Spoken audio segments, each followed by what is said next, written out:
Boom, boom. What up, folks? Happy Monday. Dr. Dan here, ozarkmmjcards.com. Welcome. Thank you for joining me. It's always a pleasure and a privilege to be able to talk to you guys and drop some cannabis knowledge on you folks for those who are curious. All right. So today, what do we have on tap? Boom. So strain choice, not train choice. Strain choice. Okay. What goes into choosing the correct strain of medical cannabis? All right. Because I know there's a lot of hubbub and stuff and uncertainty swirling around. What do I choose if I'm unfamiliar with the choices that are there at the dispensary? Because you go to a dispensary and, it's a weed candy store. All right. There's everything imaginable there. So the question arises over, do I choose something that's an indica, a sativa? There's all these cannabinoids to consider beyond THC. There's THC, there's CBD, there's CBN. So there's these cannabinoids to consider. The label of the chemovar, all right, which is indica versus sativa. There's the cannabinoids to consider. There's the THC percentage to consider. And there's the terpene profile to consider. All right. And these terpenes are these flagrant. Boy, I'm on it for the Monday today. Fragrant molecules. Cheers, guys. Terpenes are the flagrant. I did it again. How many times am I going to do this?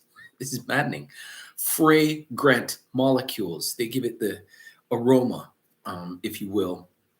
And it really just gives that palate flavor to the particular chemovar that'll give it a lot of its properties to address symptoms that people are looking to address. Okay, so let's just get into it broadly. Okay, let's take it one by one.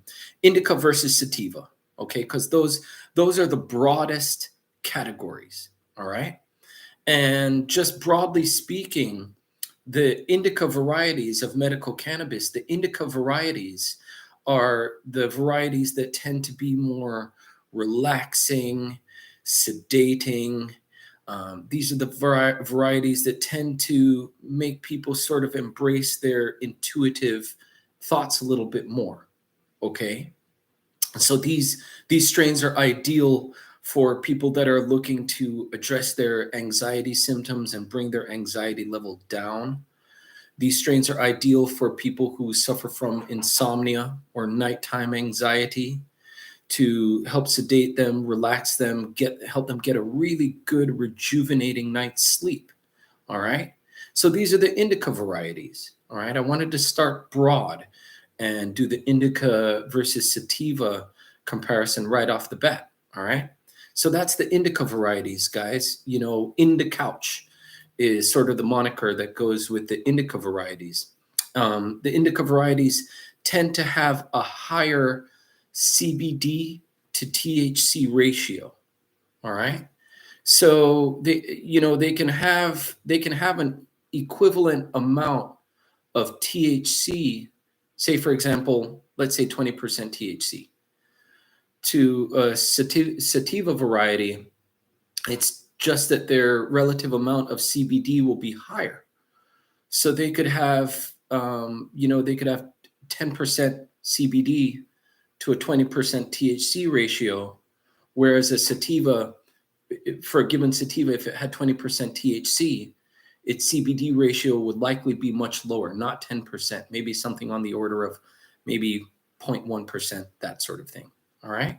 And the indica is also higher in this terpene called myrcene, which we'll get into. Myrcene is it's really the cannabis terpene that really gives cannabis its distinctive aroma and flavor. So we'll dig into myrcene, one of the terpenes, in a little bit. All right. So sativas, the other half of the coin. Sativas tend to be more uplifting, mentally engaging, invigorating, I guess, bringing emotional excitement to our day for those looking to get that little lift, that oomph, that push. Okay, those are the sativa varieties. All right. Now the sativas, they have a lower CBD ratio to THC than indicas. All right. So these are a little bit heavier THC based. All right.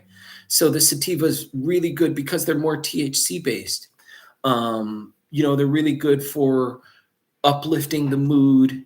They're also good for countering inflammation. Both strains good for inflammation. I wanted to just say that. The topic of inflammation comes up a whole lot, but with regards to remaining active in the face of inflammation versus resting in the face of inflammation, sativas are the ones that we might want to favor to keep ourselves active in the face of inflammation versus keeping ourselves restive in the face of inflammation, which would be more of an indica type indication. I didn't mean that, but that's what I'd aim for. Okay. So the indicas and sativas, the effects that they give are, they're different. And oftentimes we can come across hybrids. Okay, that are, well, they're just that. They're hybrids of indica and sativa, and they might lean more towards the properties of an indica heavy hybrid versus a sativa heavy hybrid. But for the most part, what we're getting, folks, are hybrids. Okay. So I wanted to just outline what indica and sativa mean because they're really meant to denote a type of effect rather than actually denoting a particular strain type. Okay, so it might be somewhat helpful to say this is an indica type strain or a sativa type strain or an indica hybrid or a sativa hybrid, but that really just gives you a part of the picture. All right, we don't really, the dispensaries and the companies that manufacture these products, oftentimes they don't go into the real genetic background of the strain and say, okay, well, this is a genetic indica by its genes, right? Versus, a genetic sativa. All right. With cannabis, we don't really do the 23andMe where you go back and you get the whole genetic chemovar layout, right? It's really just taken on, the reported effect